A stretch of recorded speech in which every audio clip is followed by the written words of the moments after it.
Olá, meu amigo, olá, minha amiga, bem-vindos ao canal A Vida Continua. Já nos tornamos amigos, né? Pelos contatos que eu tenho recebido, pelos reacts. Parece que criamos aí um elo, um laço de muita simpatia, de amizade. Eu acho que os assuntos que a gente traz aqui favorecem essa amizade, né?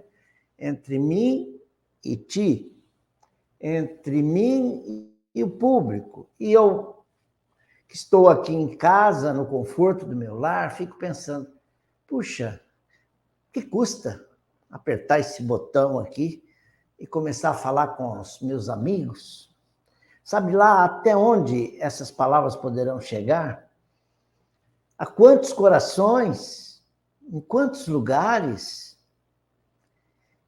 Então, que Deus abençoe esse esforço nosso de cada dia, ou pelo menos de cada semana, e vamos fazendo aqui a nossa live com muito amor. O A Vida Continua começou lá no ano 2000, na TV comunitária de Campinas. A TV comunitária, a gente tinha lá 15 minutos por semana e direito a uma reprise. E desde então, não paramos com esse projeto. Depois que a televisão se tornou inviável, quase que impossível tocar o projeto, aí nós passamos para a web. E na web, com aí as vantagens das tecnologias que foram chegando, né? Dos DVDs, dos programas de edição online, nós pudemos abandonar, então, aquela parafernália de equipamentos, de videocassetes, daquelas fitas enormes, e começamos a fazer o trabalho na TV web. E tivemos alguns intervalos, alguns períodos aí de interrupção, mas nunca cessei, nunca deixei de alimentar e acalentar esse ideal, que é o de levar essa mensagem de fé na vida, fé na imortalidade, fé em Deus. E eu tenho tido apoio até dos espíritos, acreditam? Eu me lembro que Noel ditou uma música para uma médium, a banda Alta Tensão gravou, que é uma banda da qual eu participei, e eu também gravei, está no outro canal aí, Rubens Toledo, vocês me acham lá. A música diz assim: chorarão a minha morte, tive flores, tive velas, tive até fita amarela, com bonita inscrição. Quem disse que eu morri? Isso é Noel Rosa. Não conhece a eternidade, pois quem tem vida não morre quando conhece a verdade. Noel Rosa. Então, mais uma vez, bem-vindos à nossa live. Como eu prometi, eu estou na sequência do tema da live anterior, quando nós falamos da pluralidade dos mundos habitados. Eu queria ter dito muito mais naquela ocasião, mas não foi possível. Mas hoje a gente pode ir tapando aí as lacunas que ficaram. Por exemplo, eu queria dizer também de que o espírito, quando não está encarnado, ele está na condição de errante. Errante, do verbo errar, vagar. Ele está na erraticidade. Está aí uma palavra que nem aparece nos dicionários. Até no Word aqui, quando eu digito, ela aparece grifada, porque é um termo do Espiritismo. Kardec cunhou a palavra Espiritismo passou a existir com Kardec. Até então, nós tínhamos palavras correlatas, espiritualismo, etc. Mas Espiritismo é uma nomenclatura espírita, como também perispírito. Você digita perispírito, os dicionários em geral nem aceitam. Aliás, nem reencarnatório, programa reencarnatório, eles grifam, não aceitam. Olha, até quando, hein? Erraticidade também, mas erraticidade é o mundo espiritual, que é a verdadeira pátria para o espírito. O espírito vive, o estado normal do espírito é desencarnado. Quando ele está encarnado, é um estado, vamos dizer, anômalo, não vou dizer anômalo, mas é um estado que não é completo, não é pleno. O espírito encarnado ele está incomodado, ele está limitado. Ele tem só esses sentidos aqui. No espírito, não. Ele tem vários sentidos e todos eles são um verdadeiro radar para ele. Então, o estado errante é esse o significado da palavra. Ele está na erraticidade, aguardando uma reencarnação. A não ser que ele seja um espírito puro, aí não precisa mais. Aí ele tem mais o que fazer nos mundos felizes, superiores, vai viver as blandícias da alma de um espírito puro. Mas enquanto ele precisa reencarnar, ele fica nesse vai e vem de reencarnações. Um período na erraticidade, um período na carne. Há espíritos que não querem reencarnar. E esse é um dos temas que nós vamos debater hoje. Alguns que falam, daqui eu não saio, daqui ninguém me tira. Mas a lei do progresso vem e fala, vamos para frente, meu filho, vamos lá. Eu quero então mostrar desde já o primeiro slide que eu tenho aqui, que dá já uma ideia do que nós vamos tratar hoje. Aí, dá para ler? Dá para ler? Vamos falar das colônias espirituais. E quem é que não ouviu falar da colônia Nosso Lar? É um dos exemplos que a gente tem. Mas não é a única colônia no espaço, não. E vamos falar das migrações entre os mundos, né? Será que nós somos todos terráqueos? Começamos aqui a nossa jornada, estamos na Terra até hoje? Ou em determinado momento da nossa jornada nós saímos de um planeta, vamos dizer, primitivo e saltamos para esse que já é um pouquinho acima do primitivo? Então nós somos migrantes de um outro mundo, tá? Às vezes não somos nativos daqui. Vamos dizer, não somos os autóctones daqui, né, vindos do mesmo mundo. Como também sabe-se, e há livros que dizem isso, que a Terra recebeu, sim, levas de imigrantes, espíritos mais adiantados do que nós, ou pelo menos de um mundo mais adiantado, que vieram para cá nos dar uma força. Não o que eles quisessem, eles vinham para cá meio que contra gosto, como se fosse uma punição. Eu estou falando dos capelinos, aqueles espíritos que vieram do planeta Capela.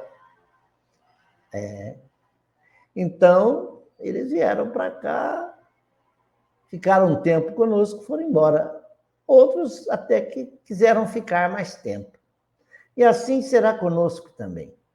À medida que esta escola chamada Terra, esse educandário, não puder mais nos dar tudo que nós, como espíritos em evolução, precisamos aprender, nós teremos que subir de grau. É como se você estivesse estudando numa escola de primeiro grau, ensino fundamental. Chegou na 8ª, hoje vai até a 9ª série, chegou na 9ª, aqui não tem segundo grau? Não, ensino médio aqui não tem. Então, você vai ter que ir para outra escola, né? Agora, a Terra, como escola, também progride. ela pode amanhã oferecer o primeiro grau, o segundo grau, o ensino superior. Para isso, ela também está cumprindo aí sua meta de evolução. Como primeira estocada no tema, eu digo isso. E vou chamar, naturalmente, a nossa vinheta. Certo? Subir no volume. Lá vem ela.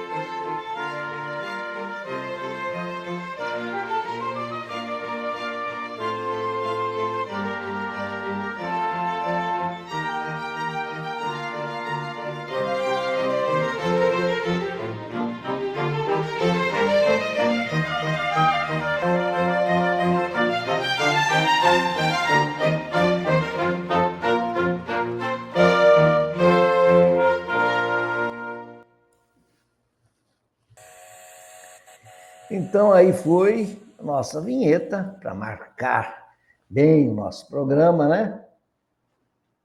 E agora sim, melhorando aqui a tela, vocês estão me vendo bem aí? Eu começo logo com esses slides que eu trouxe para vocês aqui. Eu sempre trago uns slides aqui, né? Vamos lá.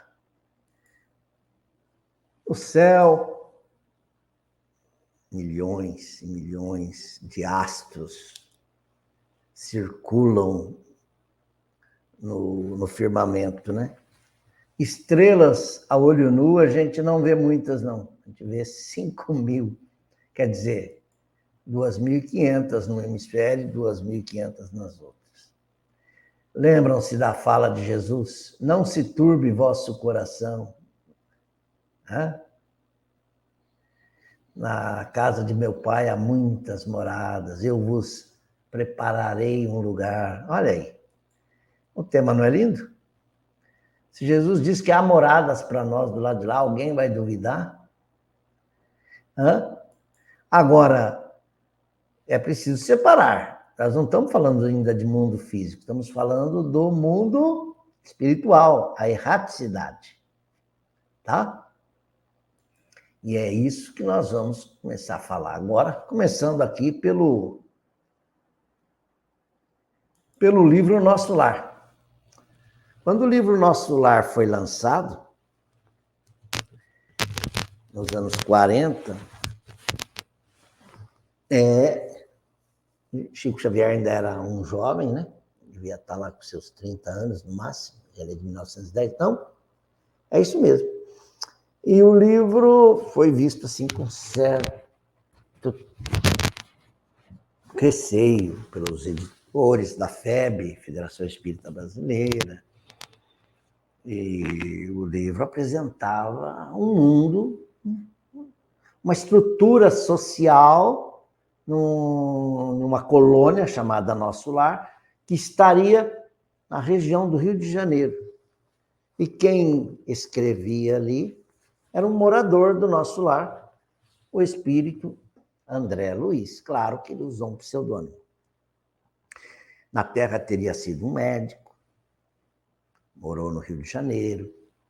Há quem diga que seja o próprio Carlos Chagas, que é nascido em Minas e que fez aquelas pesquisas para detectar lá o bicho barbeiro que transmite a doença de Chagas, né? Mas há quem também dissesse que ele foi Oswaldo Cruz. Eu prefiro sair dessa discussão, porque isso não leva a nada. O que eu quero dizer é que o livro causou realmente um impacto muito grande. Já teve dezenas de reedições. É um best-seller da literatura espírita. Além de ser um best-seller da literatura, também virou filme. Virou filme. Já virou... e é campeão de bilheteria. O Nosso Lar 1, Nosso Lar 2, que estreou aí no ano passado, né? Final do ano passado. Não, foi janeiro desse ano, 2024. O Nosso Lar 2, Os Mensageiros, com Edson Celulari, né? E um grande elenco. Hugo Abreu, de novo, e o próprio ator de Nosso Lar, Renato Prieto, que fez o médico no Nosso Lar 1 e agora continua no Nosso Lar 2. O filme, inclusive, está tendo mostras dele ainda aí pela Europa fora, tá? E ainda não está no Netflix, mas o primeiro Nosso Lar é possível encontrar ainda, tá certo? Eu falei da colônia Nosso Lar, porque na colônia Nosso Lar há uma cidade.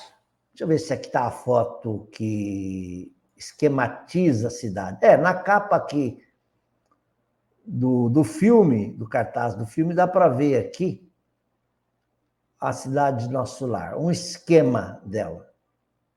E pela narração de André Luiz, a colônia Nosso Lar tem casas, tem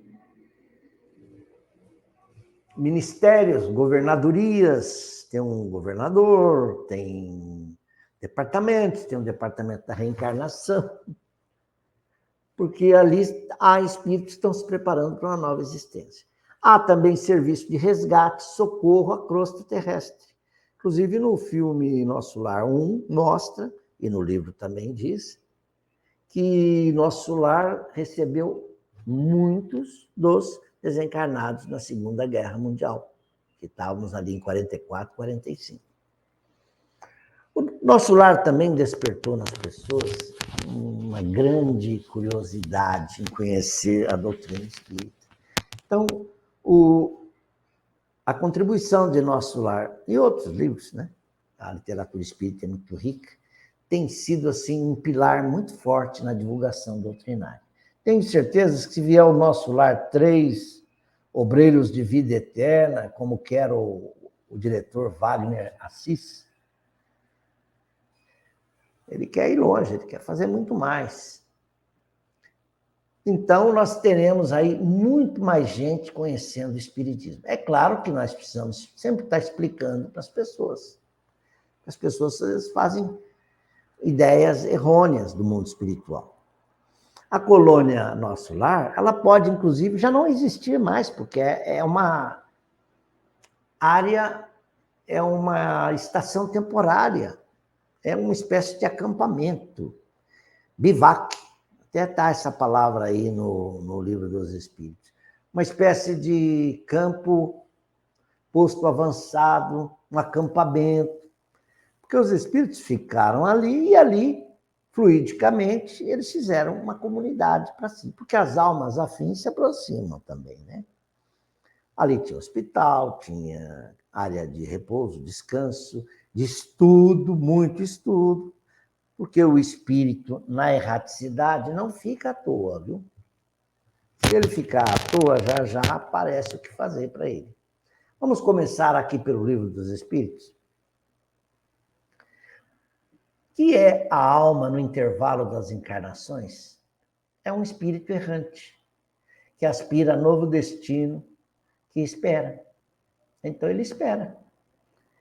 A duração desses intervalos pode variar de algumas horas até alguns milhares de séculos. A volta do espírito à carne é uma decisão do espírito, seu livre-arbítrio. Mas, para alguns, a sua permanência como errante pode ser uma punição também que Deus lhes inflige. Há espíritos também que não reencarnam porque não querem estudar, não querem aprender, não querem fazer nada. E há também o contrário, o inverso. Às vezes o espírito quer reencarnar, mas no mundo que ele deseja. E às vezes o mundo que ele deseja reencarnar já evoluiu bastante e ele já não mais caberia dentro daquele mundo.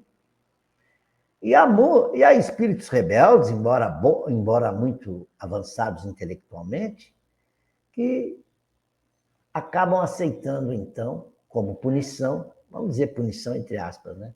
Olha, você não vai reencarnar no teu planeta, mas você vai para um planetinha aí que está começando a sua luta aí, está precisando de uma força, a Terra.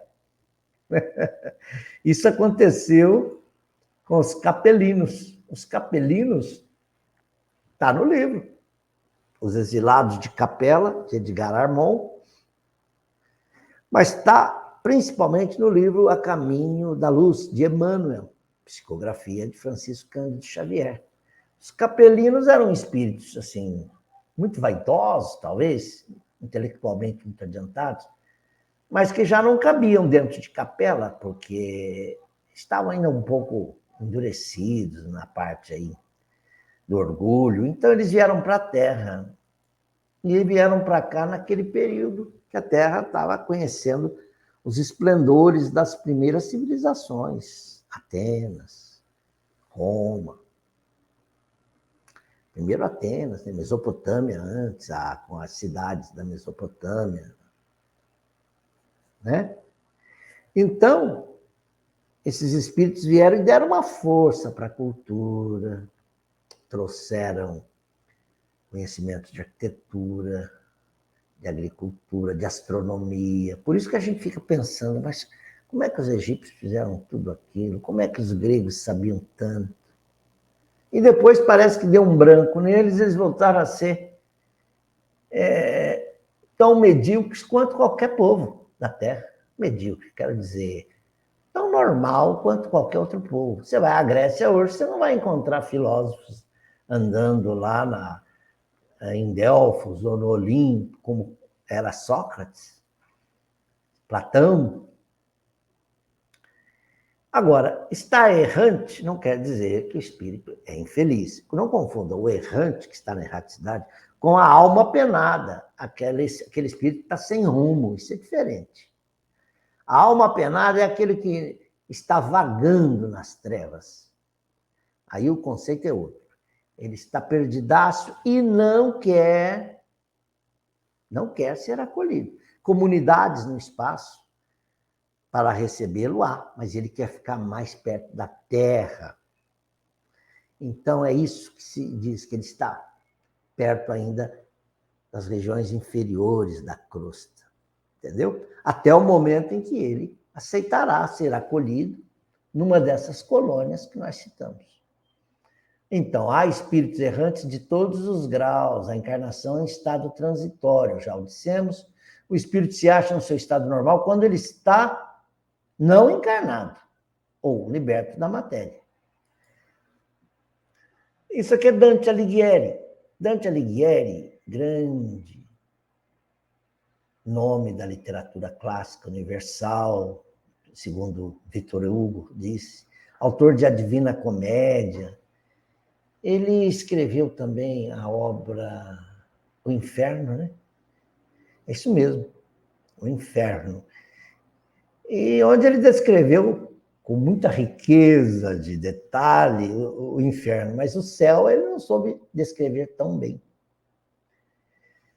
Aí, aqui até uma questão do Livro dos Espíritos que diz o espírito humano é tão engenhoso que ele é capaz até de descrever o inferno, mas as regiões paradisíacas, nem tanto. São errantes todos os espíritos que não estão encarnados? Sim, com relação aos que têm de reencarnar. Não são errantes, porém, os espíritos puros que chegaram à perfeição. De que modo se instruem os espíritos errantes? Como não o fazem do mesmo modo que nós outros? Não, eu li mal.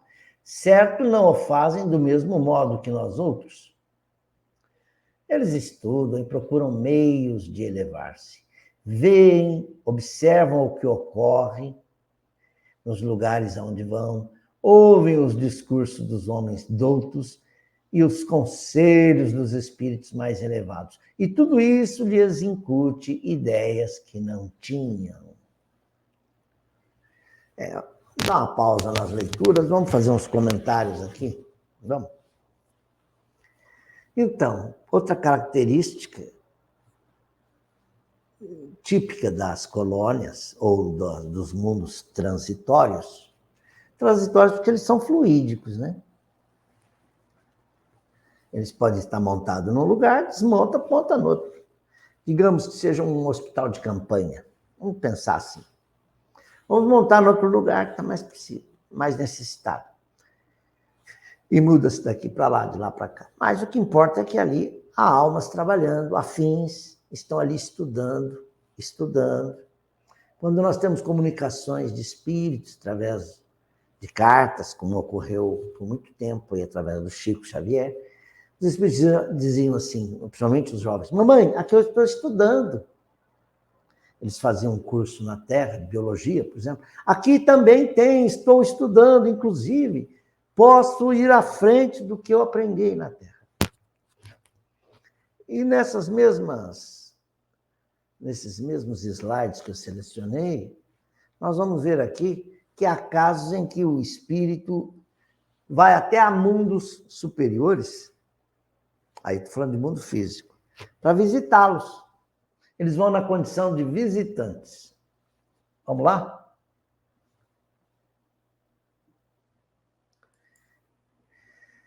O espírito progride? Sim, pode melhorar-se muito. Tais sejam a vontade e o desejo que tenha de consegui-lo. Todavia, na existência corporal é que ele põe em prática as ideias que adquiriu. Por isso que o espírito está nesse vai e vem das reencarnações, porque é na carne que ele põe em prática a teoria.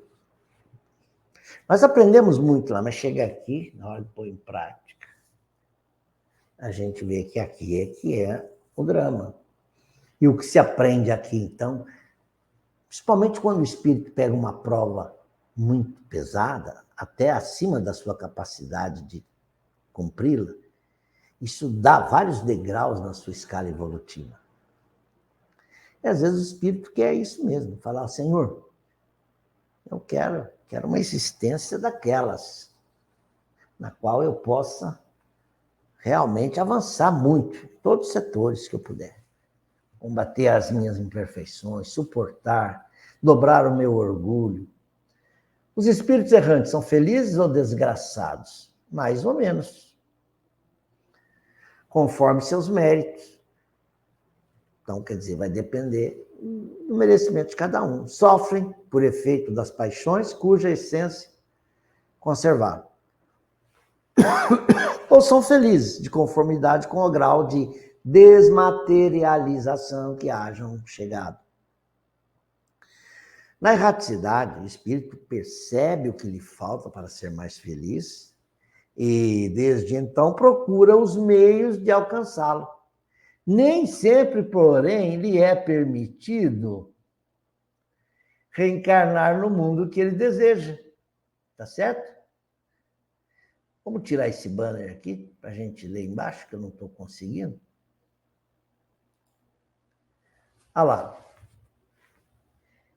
Nem sempre, porém, lhe é permitido reencarnar como fora de seu agrado. E isso pode ser para ele uma punição. É o que eu citei dos capelinos. Há informação de que Sócrates, Platão e outros filósofos,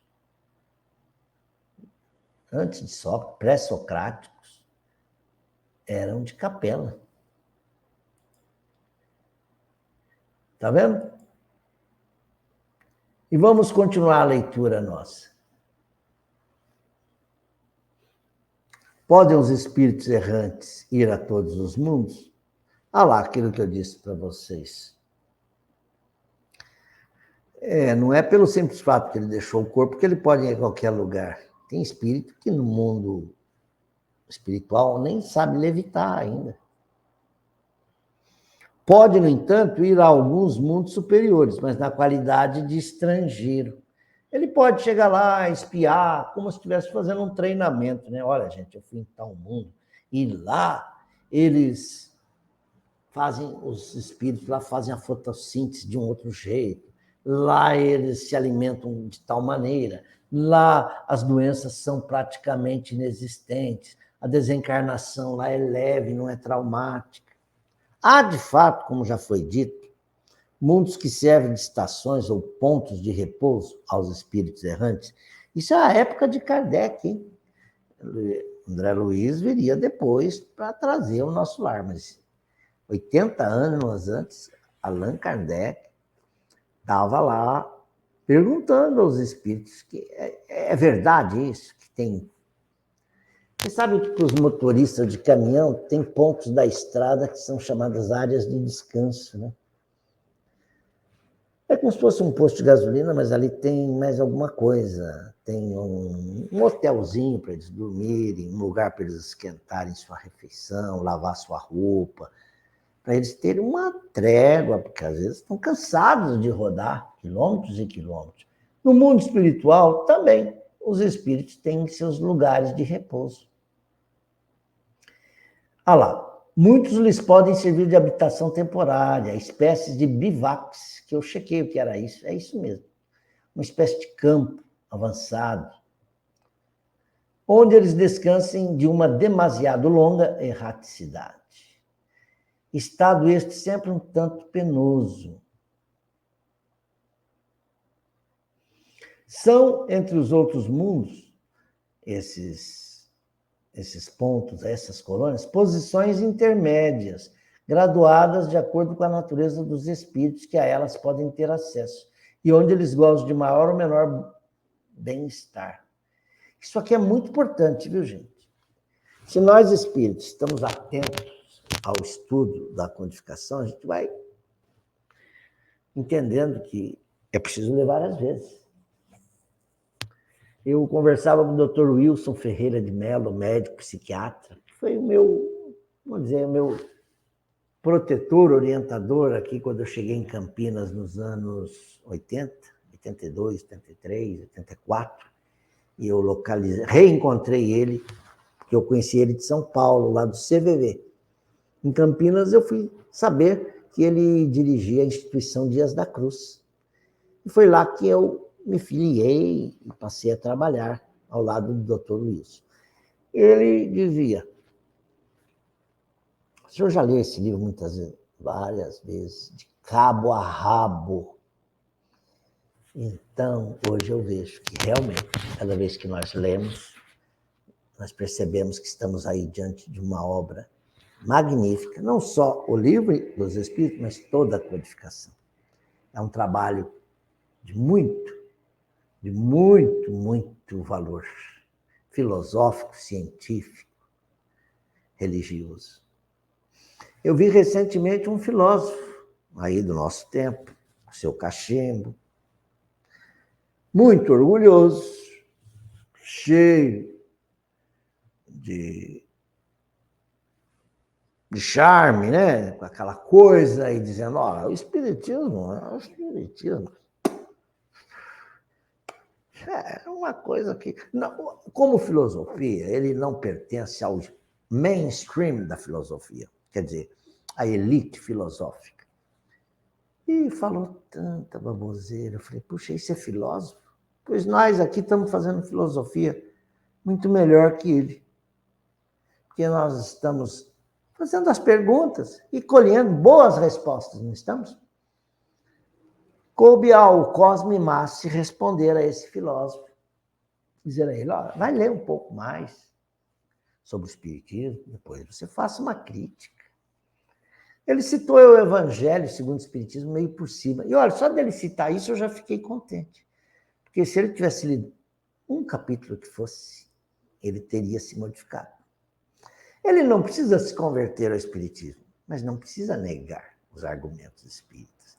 Esse foi o grande erro dos contemporâneos de Allan Kardec. Eles queriam rebater as ideias sem antes analisar. E cada resposta que Allan Kardec dava na Revista Espírita derrubava os argumentos. Educadamente, elegantemente. Essa pergunta 235. Enquanto permanecem nos mundos transitórios, os espíritos progridem? Sim, nós já vimos aí.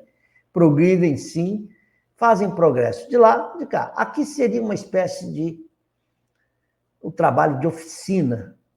No mundo material reencarnado, o espírito faz uma espécie de trabalho prático de oficina. Os que vão a tais mundos levam o objetivo de se instruírem e de poderem mais facilmente obter permissão para passar a outros lugares melhores e chegar à perfeição.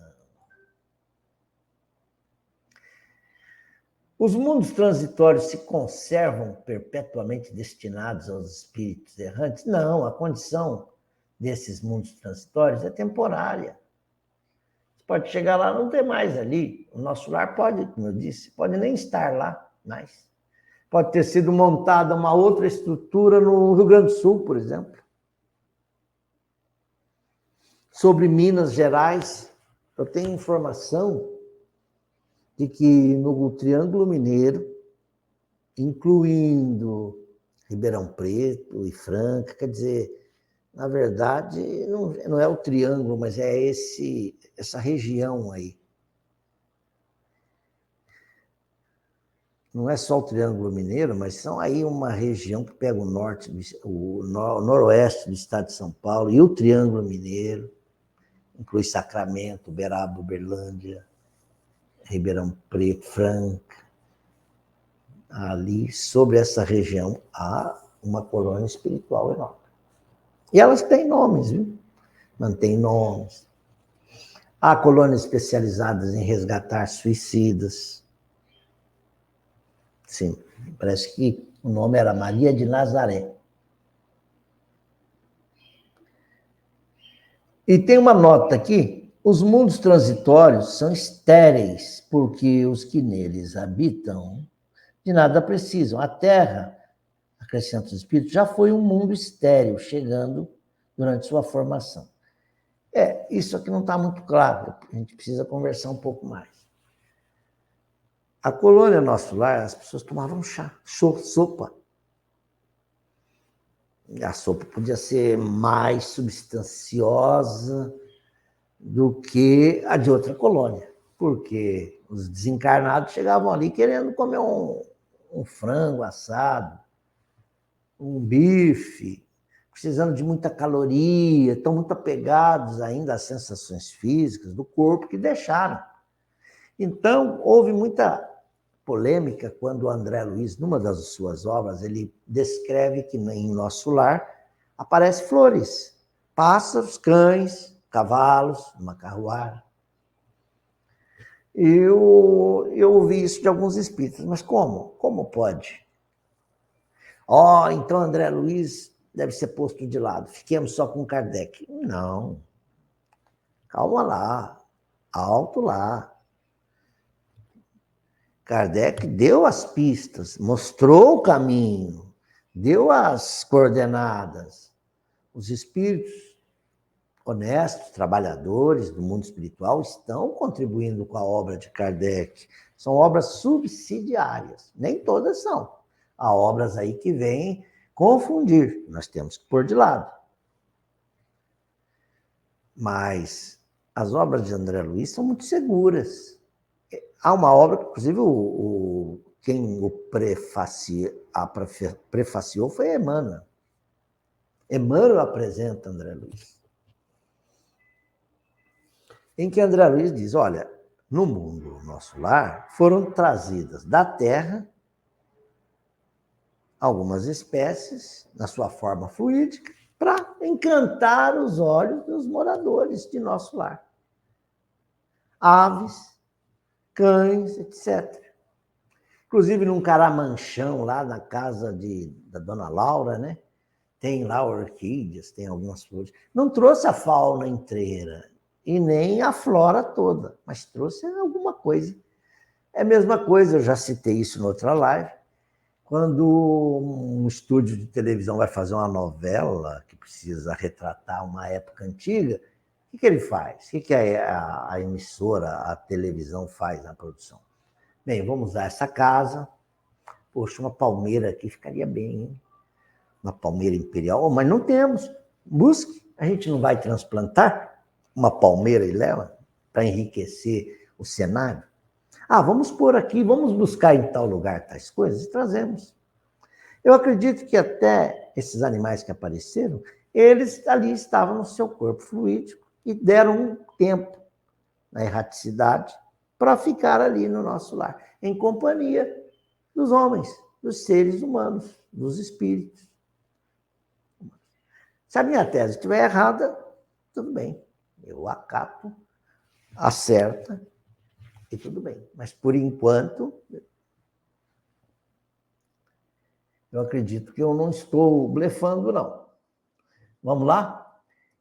Eu estou já indo para o final dessa live porque já passaram já quase 30 minutos.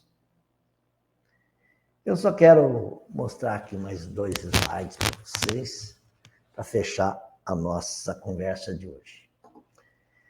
Até a Terra, que já foi estéril em algum momento, mesmo nesse período em que ela não tinha florestas, a vida farta que ela ainda tem até hoje, né? Se a gente não cuidar, podemos voltar a ter um solo estéril, desertificado, mas a Terra, no início, ela foi sendo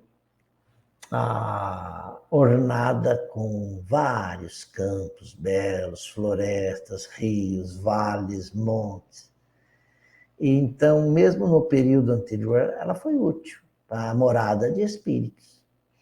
Assim, durante a dilatada sucessão dos séculos que passaram antes do aparecimento do homem na Terra, durante os lentos períodos de transição que as camadas geológicas atestam, antes mesmo da formação dos primeiros seres orgânicos, naquela massa informe, quer dizer, sem forma, naquele árido caos, onde os elementos se achavam em confusão, não havia ausência de vida. Quer dizer, não havia ausência, quer dizer, havia presença de vida.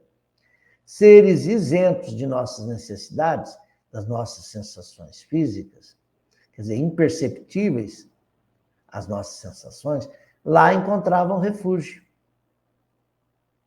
Então, a Terra, ainda que imperfeita, a Terra serviu para alguma coisa. Eu coloquei essa questão aqui, que fala também dos animais, né? Erraticidade. Nós tratamos isso já numa live. E o período que os animais têm na erraticidade é muito curto, porque os espíritos que se encarregam da volta dos animais ao mundo físico, eles trabalham rápido. Trabalham assim, o princípio inteligente do animal que morreu. Ele já é recolocado na ninhada, nas crias que estão vindo aí,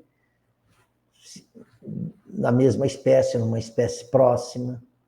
Eles cuidam dos animais. Olha lá, o do animal, depois da morte, é classificado pelos espíritos, a quem incumbe essa tarefa, e utilizado quase imediatamente. Não lhe é dado tempo de entrar em relação com outras criaturas. Aí está a Terra, Marte. Aí, nós falamos aqui que a felicidade ainda não é deste mundo, mas você sabe que ela está em outros mundos, né? Por exemplo, há espíritos que desfrutam de uma grande ventura. O espírito, quando ele está errante, ele se acha como tendo saído de um nevoeiro e vê o que o distancia da felicidade. Mais sofre, então, porque compreende quanto foi culpado. Não tem mais ilusões, ele vê as coisas na sua realidade. Na erraticidade, e eu termino aqui, o espírito descortina, de um lado, todas as suas existências passadas. De outro, ele descortina o futuro que lhe está prometido e percebe o que lhe falta para atingi-lo. É qual viajor que chega ao cume de uma montanha, vê o caminho que percorreu e o que lhe resta percorrer, a fim de chegar ao fim da sua jornada. Tá bom? Por hoje? Aí, Kardec, as obras da codificação. E o bem reinará na terra quando, entre os espíritos que vêm habitá-la, os bons predominarem sobre os maus. Então eles farão reinar na terra o amor e a justiça, que são a fonte do bem e da felicidade. Caridade, caridade, estrela de brilho infindo, o resto é vaidade.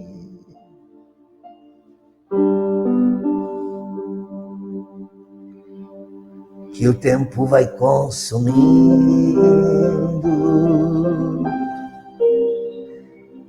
Marinheiro, marinheiro, vigia teu coração. Vento forte, traiçoeiro, faz virar a embarcação. E com essa música eu abraço lá os companheiros de Araxá, Minas, onde eu ouvi pela primeira vez um grupo regional cantando lá na Casa do Caminho, instituição mantida pelo querido Tadeu, tá certo?